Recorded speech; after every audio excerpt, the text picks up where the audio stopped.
اور دوسرے دن لاہور میں میری قمیض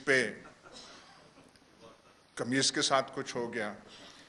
ایک اور پھر سیمینار تھا، وہ مجھے شینی صاحبہ نے بلایا، میں آ نہیں سکا. آج پھر مجھے بلا لیا ہے. میرے پاس کپڑے ویسے بھی تھوڑے ہیں، یہ میرے لیے پرابلم ہو جائے گا. ایک اور میرے لیے ذاتی پرابلم بھی اس واقعے سے ہوا ہے کہ جب وہ ٹی وی کوریج وغیرہ اور لوگوں نے کہا تو کئیوں نے فرط ہمدردی میں یہ بھی کہا کہ 75 سالہ بزرگ کے ساتھ یہ ہو گیا ہے. ایک تو میری عمر 75 سال نہیں ہے، کچھ 1-2 سال کم ہے، لیکن پہلے بھی ہمارا کچھ اتنا کچھ نہیں تھا.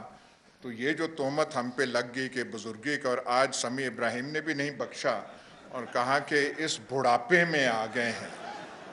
مانا کہ بھائی آپ جوان ہیں پر کتنے جوان ہیں، اور ہم بوڑھے ہیں تو کتنے بوڑھے ہیں. تو بہرحال یہ آج کل کے حالات بڑے پاکستان میں عجیب ہیں. ہم پاکستان ایک کرائسس میں ہیں، لیکن پوچھنے کی بات ہے کہ کرائسس کس نے کریٹ کیا ہے؟ کوئی ہم نے کریٹ کیا ہے؟ صحافت نے کیا ہے؟ کسی اور نے کیا ہے؟ کس نے کریٹ کیا ہے؟ ٹھیک ٹھاک جا رہے تھے ابھی تک. یہ جو واقعات مارچ اور اپریل کے ہوئے ہیں، کرید کے کوشش کی ہے کئی سوالات کا جوابات جاننے کے لیے کہ یہ کیا کیوں گیا، اور ابھی تک کوئی خاطر خواہ جواب نہیں ملا.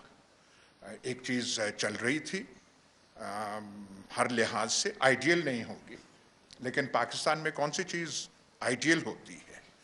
آج کے مناسبت سے آپ مقابلہ تو کر لیں. ملک میں سٹیبلٹی تھی، فارن ریلیشنز ہمارے بالکل ٹھیک ٹھاک جا رہے تھے. جن پیسوں پہ ناز کیا جا رہا ہے کہ چائنا نے اتنے پیسے رکھے ہوئے ہیں، سعودی عرب نے اتنے پیسے رکھے ہوئے ہیں، رول اوور کر دیے ہیں، وہ کہاں سے آئے تھے؟ کون لے کر آیا تھا؟ لیکن وہ سب چیزیں بھلا کے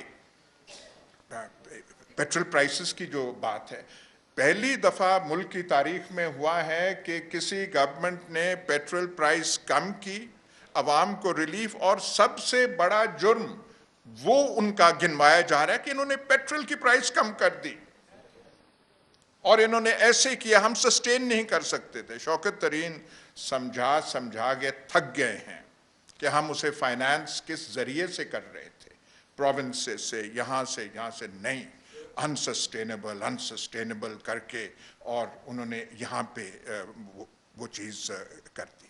اس سے کوئی جواب ابھی تک دے نہیں سکا. اور دوسری بات یہ ہے، چلیں بغیر جواز کے جو کچھ ہے آپ نے کر لیا، تو پھر حالات کو سنبھالتے.